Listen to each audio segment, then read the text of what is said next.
Bom dia, que bom a gente poder se reunir mais uma vez, mesmo pelo meio das redes e aqui do streaming online, você poder cultuar com a gente. Nós podemos cultuar. O que nós temos descoberto nesse tempo é que até o culto, muito embora não seja o ideal, nós valorizamos o culto presencial. Esse momento aqui não deve jamais substituir aquele momento que nós temos juntos como igreja, com esse calor da presença humana, com a união das vozes na adoração, todos no mesmo lugar.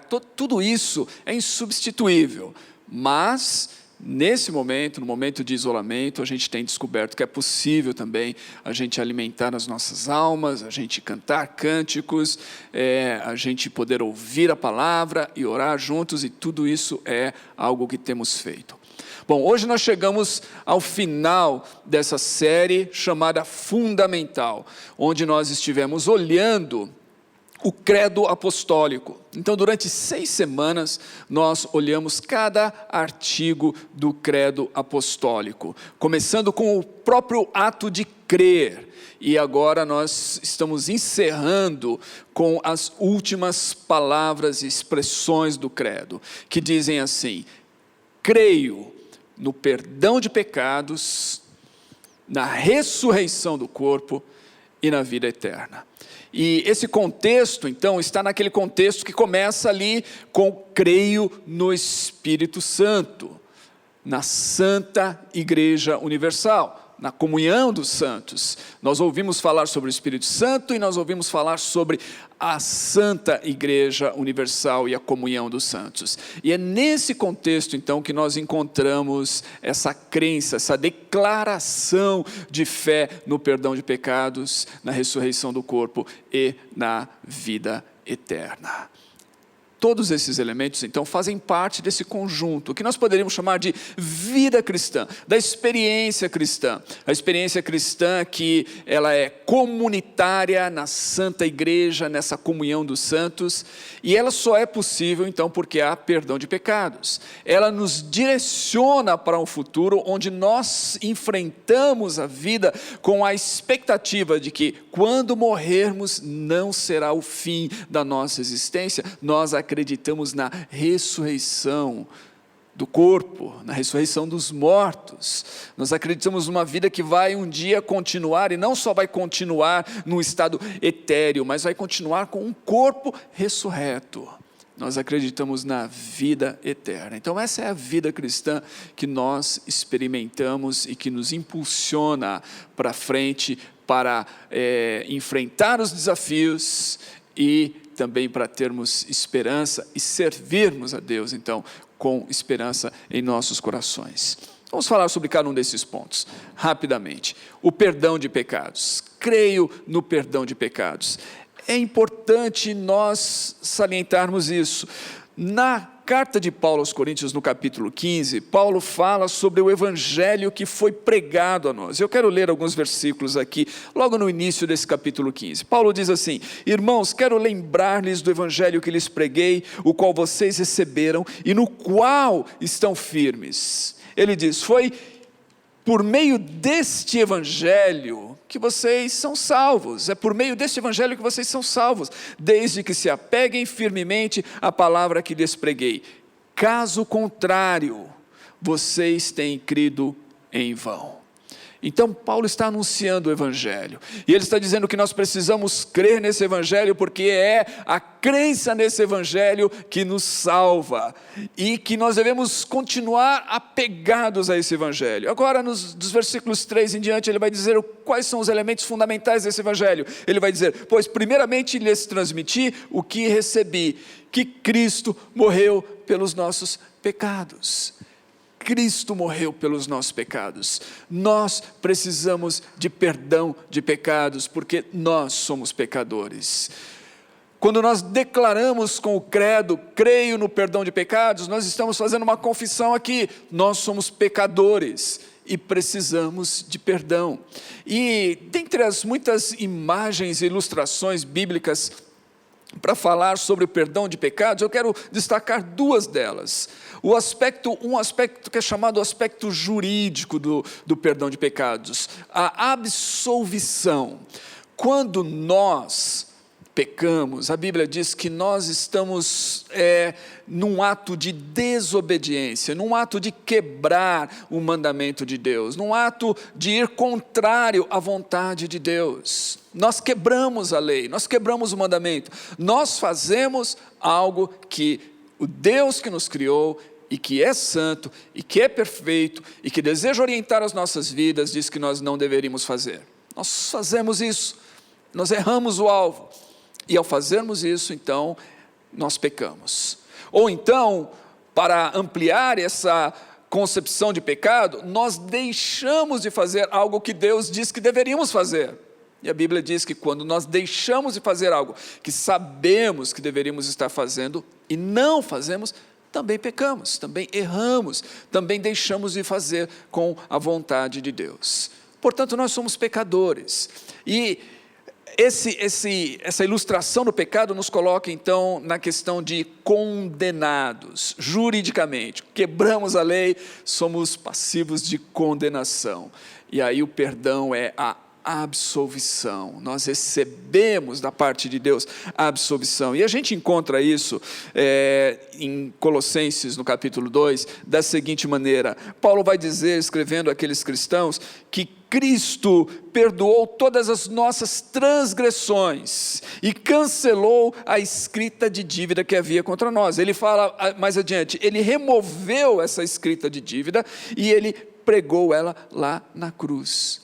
Então, Cristo morreu pelos nossos pecados. A morte de Cristo foi para que nossos pecados fossem perdoados por Deus. Ele cancela as nossas dívidas, Ele cancela toda a nossa ficha, né, com tudo aquilo que estava escrito ali, que nós havíamos cometido, que era contra Deus e contra a vontade de Deus, e por meio do qual então nós éramos passivos de sermos condenados. Cristo cancela isso, Ele nos absolve. Nós que éramos culpados, agora recebemos a absolvição dos pecados e somos então livres da culpa e da condenação. Isso é perdão de pecados. Mas há um outro aspecto também que a Bíblia nos fala. Cristo morreu pelos nossos pecados, segundo as Escrituras. Ele morreu para que nós não só fôssemos perdoados, absolvidos, livres da culpa e da condenação, mas também para que nós fôssemos reconciliados com Deus. Quando nós temos um relacionamento e uma das pessoas nesse relacionamento faz algo que não deveria fazer, tem uma postura, uma atitude ofensiva, seja por palavras, seja por ações, esse relacionamento então é abalado, muitas vezes ele é quebrado totalmente. A Bíblia diz que a nossa relação com Deus foi rompida por causa dos nossos pecados. Isaías coloca isso muito bem no capítulo 59, onde ele diz que os nossos pecados e as nossas iniquidades fazem separação entre nós e o nosso Deus. Então essa relação com Deus foi quebrada. O perdão de pecados que Cristo nos oferece, pelo qual Ele morreu, é para nos reconciliar com Deus. A gente encontra isso em 2 Coríntios, no capítulo 5, Paulo diz assim: tudo isso provém de Deus que nos reconciliou consigo mesmo por meio de Cristo. Está lá no versículo 18. Mais adiante ele vai dizer assim, que Deus estava em Cristo reconciliando o mundo consigo mesmo, não levando em conta os pecados dos homens. Deus estava lá nos perdoando, e não só nos perdoando, mas reconciliando-nos com Ele mesmo. O ato de reconciliação partiu de Deus, e nós só precisamos recebê-lo como um presente, como uma dádiva. Creio no perdão de pecados. Essa é a nossa declaração. Nós cremos que mesmo sendo pecadores, quando nós reconhecemos os nossos pecados e as nossas falhas, Ele é fiel e justo para nos perdoar, como diz João. Por quê? Porque Cristo pagou o preço pelos nossos pecados. Cristo morreu pelos nossos pecados, segundo as Escrituras. Paulo continua aqui em 1 Coríntios 15, no versículo 3, ele diz, Cristo morreu pelos nossos pecados segundo as Escrituras. No versículo 4 ele diz, ele foi sepultado e ressuscitou no terceiro dia segundo as Escrituras. creio na ressurreição do corpo. Por que eu creio? Todo esse capítulo 15 é a teologia paulina acerca da ressurreição de Cristo e, por causa da ressurreição de Cristo, da nossa ressurreição. Creio que Cristo ressuscitou dentre os mortos. Ele ressuscitou corporeamente. A sua ressurreição não foi uma ilusão, não foi um sonho que os seus discípulos tiveram, não foi apenas uma esperança interior que os seus discípulos mantiveram e transmitiram para os outros. Cristo ressuscitou de fato. No terceiro dia, o seu corpo não estava lá naquele sepulcro, naquele túmulo. O anúncio e a pergunta do anjo para as mulheres é: por que é que vocês buscam o vivo no meio dos mortos? Ele não está aqui, ele já ressuscitou, como diz as Escrituras. Então, ele ressuscitou de fato. Por isso nós podemos crer na ressurreição dos mortos. E isso é algo extraordinário para nós, porque a ressurreição dos mortos nos diz que assim como Cristo ressuscitou, nós também ressuscitaremos. Pensa bem, isso nos dá duas coisas pelo menos. A primeira delas é a ressurreição de Cristo e o próprio ato de encarnação, Deus se fazendo carne e tendo morrido e ressuscitado, e essa ressurreição corpórea de Cristo, nos diz que o nosso corpo tem valor. Ou seja, a nossa religião, a nossa crença, a nossa fé, a nossa espiritualidade cristã não é uma espiritualidade apenas da alma, não é uma espiritualidade apenas do espírito, é uma espiritualidade também da matéria, do corpo. É por isso que a presença física, por isso que quando nós falamos aqui da adoração presencial é importante, porque a nossa espiritualidade é uma espiritualidade também do físico, do corpo, da matéria, é uma espiritualidade do abraço, é uma espiritualidade do toque humano, é uma espiritualidade que valoriza então o corpo, e nós conseguimos ver isso claramente na encarnação e na ressurreição de Cristo. Portanto, os nossos corpos são importantes. Paulo vai desenvolver isso também aqui nessa primeira carta aos Coríntios, e a teologia bíblica vai desenvolver isso. O nosso corpo tem valor, o nosso corpo é templo do Espírito Santo, ele tem valor, mesmo um corpo caído, mesmo um corpo mortal e corruptível, Deus hoje valoriza esse corpo e habita nesse corpo. Nosso corpo tem valor, nós precisamos preservá-lo, nós precisamos valorizar então a corporeidade, nós precisamos valorizar a vida das pessoas no seu aspecto corpóreo, na sua integridade física, porque o corpo tem valor, e ele tem tanto valor que um dia esse mesmo corpo vai ressuscitar dentre os mortos. Você e eu teremos um corpo ressurreto um dia, e então a nossa experiência futura, essa vida futura, fala de uma vida também corpórea, não só uma vida espiritual, mas uma vida corpórea, de certa forma, é um corpo espiritual, como Paulo diz aqui, é um corpo diferente desse em muitos aspectos, é um corpo imortal, incorruptível, mas é um corpo que nós experimentaremos no futuro, nós cremos nisso.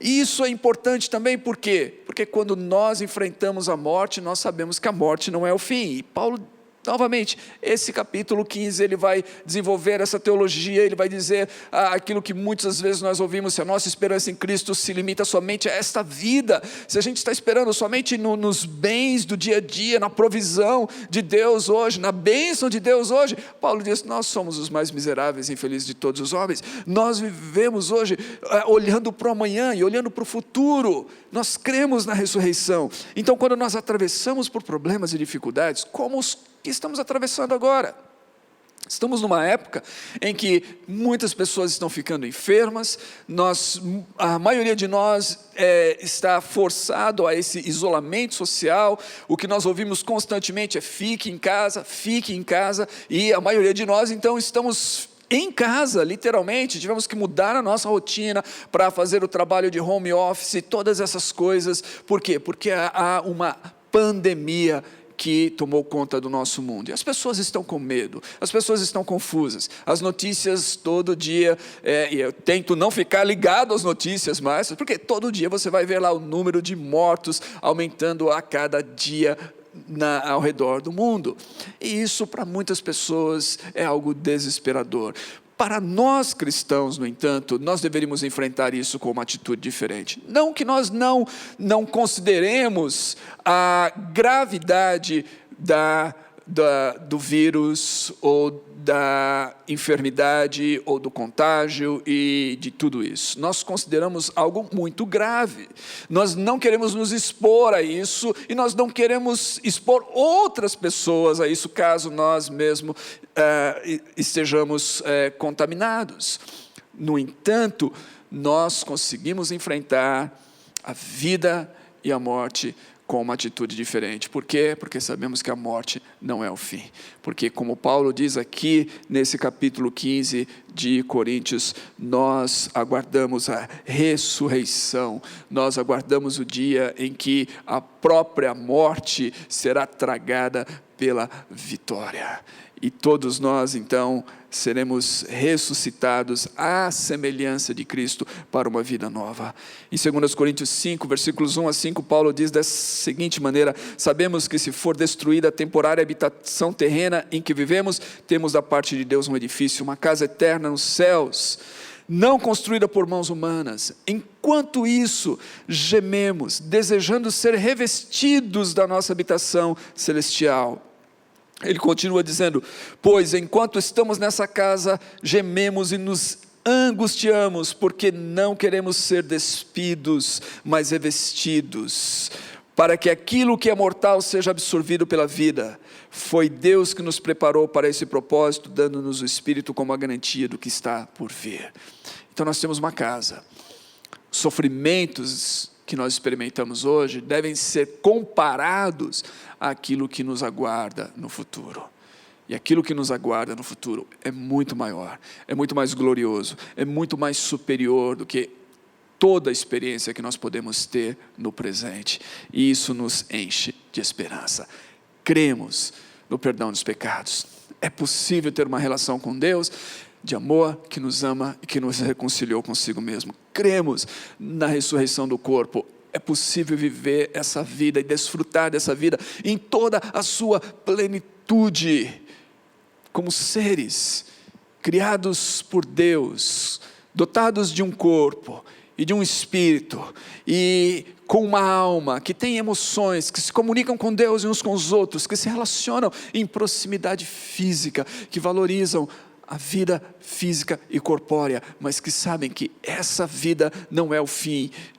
Há uma vida que continua por causa da ressurreição dos mortos.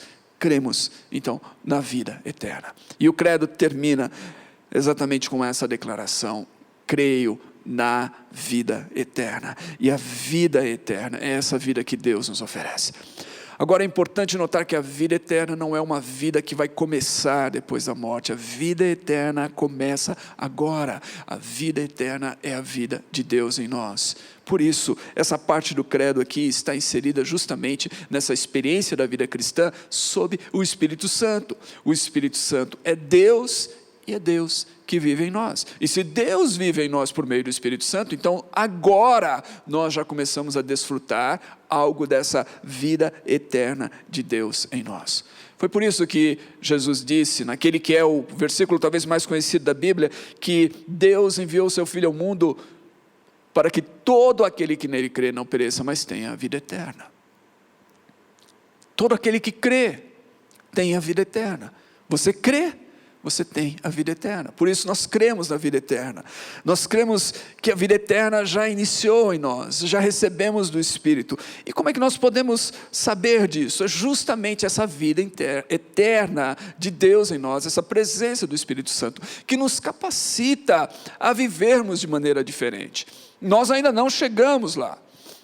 Nós ainda não somos quem devemos ser, mas nós já não somos quem nós éramos.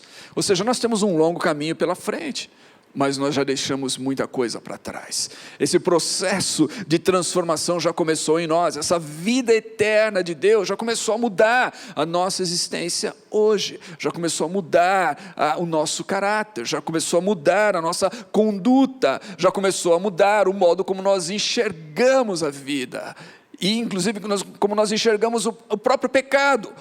Antes de termos a vida eterna, antes de conhecermos a Deus, antes dessa atuação de Deus em nós pelo Espírito Santo, nós sequer sabíamos o que era pecado. Talvez nós considerássemos as coisas que nós fazíamos como falhas, defeitos, ou até mesmo como se nós fôssemos vítimas de alguma coisa, né? Ou algum problema psicológico, alguma coisa assim.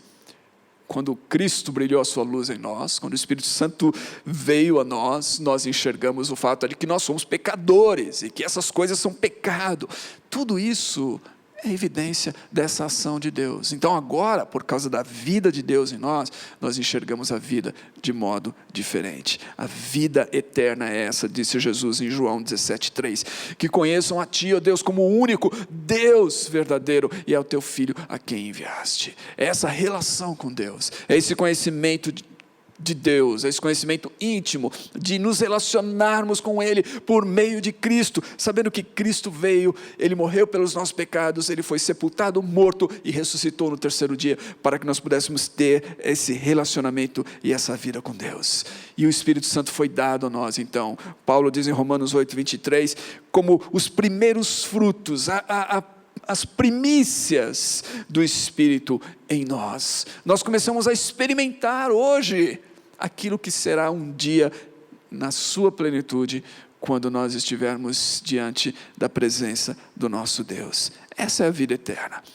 Essa é a vida eterna que temos hoje e que ansiamos por sua plenitude, gememos, aguardamos por sua plenitude na vinda do Filho de Deus. E aí então, como diz Agostinho, aí descansaremos e veremos. Veremos e amaremos, amaremos e louvaremos. Eis a essência do fim sem fim. E que outro fim mais nosso que chegarmos ao reino que não terá fim. Essa é a vida eterna.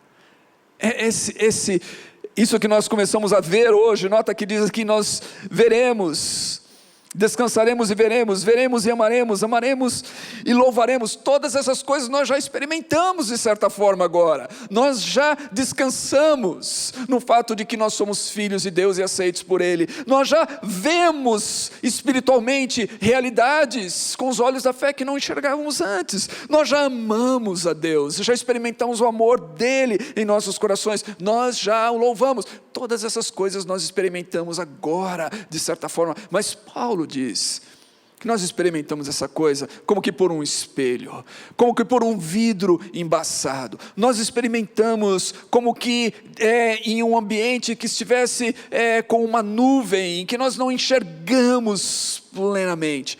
Um dia, quando o dia chegar, nós veremos todas essas coisas claramente, e o nosso descanso será pleno, e a nossa visão de Deus será face a face, e nós amaremos a Deus então sem nenhuma barreira e sem nenhuma imperfeição que nos impede de amá-lo hoje. Nós louvaremos a Deus como nós nunca o louvamos antes. Nós nos uniremos ao coro angelical e todas as criaturas de Deus, e nós louvaremos a Deus diante da sua santa presença. E esta é a essência do fim sem fim. Esta é a essência da vida eterna que nós confessamos e que nós aguardamos.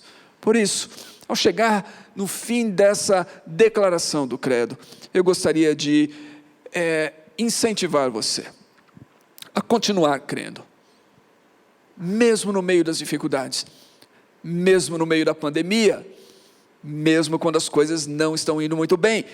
Creia, confie, tenha fé em Deus, agarre-se à confissão, como disse o escritor aos Hebreus, agarre-se firmemente a essa confissão, porque aquele que prometeu é fiel.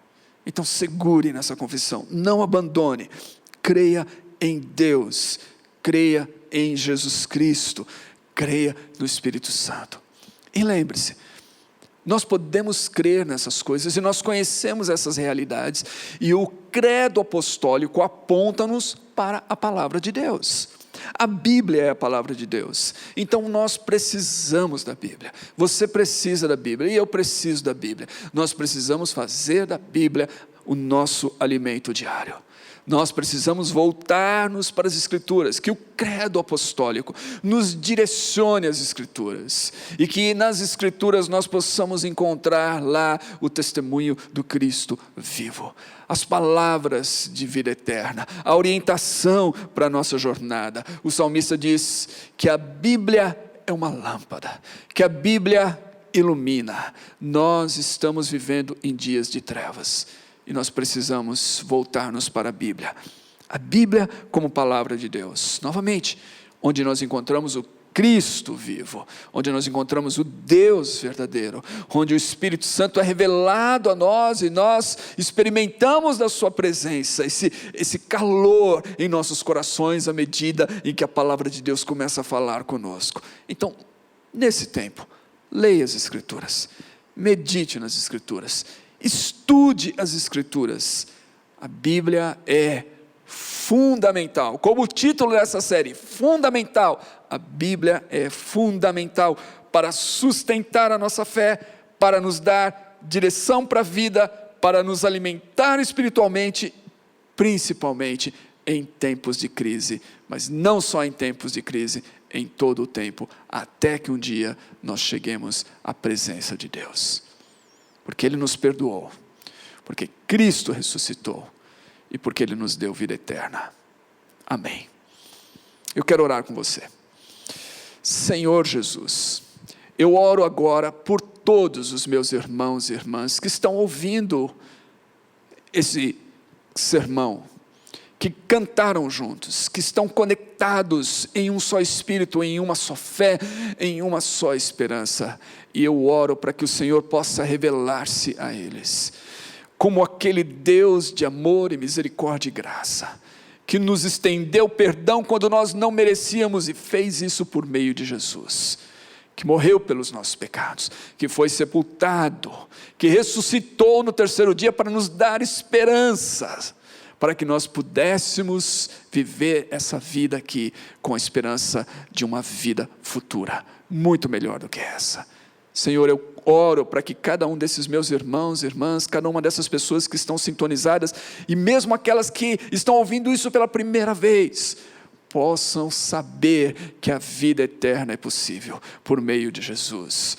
E a vida eterna é essa, que conheçam a Ti, ó Deus, como o único Deus verdadeiro, e a Teu Filho a quem enviaste. Que cada um possa buscar conhecer-te como um Deus de amor, conhecer-te como um Deus de graça e misericórdia, que perdoa e que dá vida. Eu oro, ó Deus, que seja assim, que o Teu nome seja glorificado, que no meio da crise nós possamos chegar mais perto de Ti, em nome de Jesus e para a Tua glória. Amém e amém.